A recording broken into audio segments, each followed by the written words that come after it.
C'est un métier aujourd'hui, la cuisine, qui est plutôt masculin. Il y a pas mal de harcèlement sexiste. Promouvoir la mixité en cuisine, c'est aussi lutter contre cette forme de harcèlement sexiste. C'est aussi lutter contre le chômage des femmes qui, dans les quartiers prioritaires, est particulièrement important.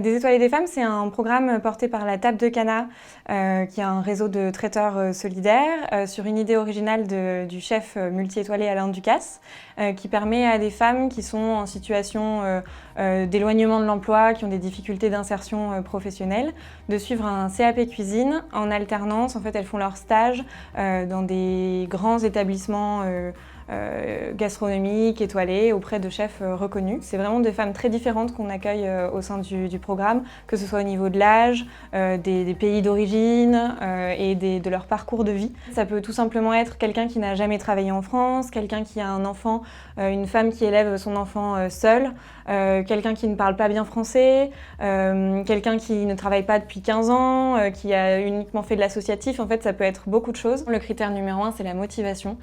Pas de diplôme requis, pas d'expérience requise. Et puis, voilà, un projet à long terme, d'avoir envie de travailler dans la cuisine et de vouloir s'en sortir dans la vie. Montrer que les femmes aussi sont travailleuses, elles ont aussi une capacité de faire ce travail-là. On est à peu près 76% de taux de retour à l'emploi, ce qui est un taux très positif dans le domaine de l'insertion professionnelle. J'ai un exemple notamment à Marseille.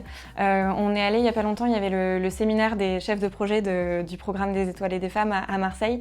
Et un midi, on a déjeuné dans un restaurant qui a été monté en fait par une femme qui a été diplômée du programme à Marseille. C'était assez bluffant d'aller dans ce restaurant où tout tournait très vite, tout était très professionnel et elle avait ce grand sourire. Ça donne, je pense, de très beaux exemples pour celles qui sont en cours de formation, de voir, voilà, après quelques années, une ouverture de restaurant, c'est de la cuisine syrienne, et puis c'est une super belle réussite, quoi. Je pense que ce que ces femmes ont à apporter dans les cuisines gastronomiques, c'est leur naturel, c'est leur histoire, c'est tout ce qu'elles ont vécu en fait et qu'elles ramènent dans des contextes qui n'ont pas l'habitude forcément de ces histoires-là.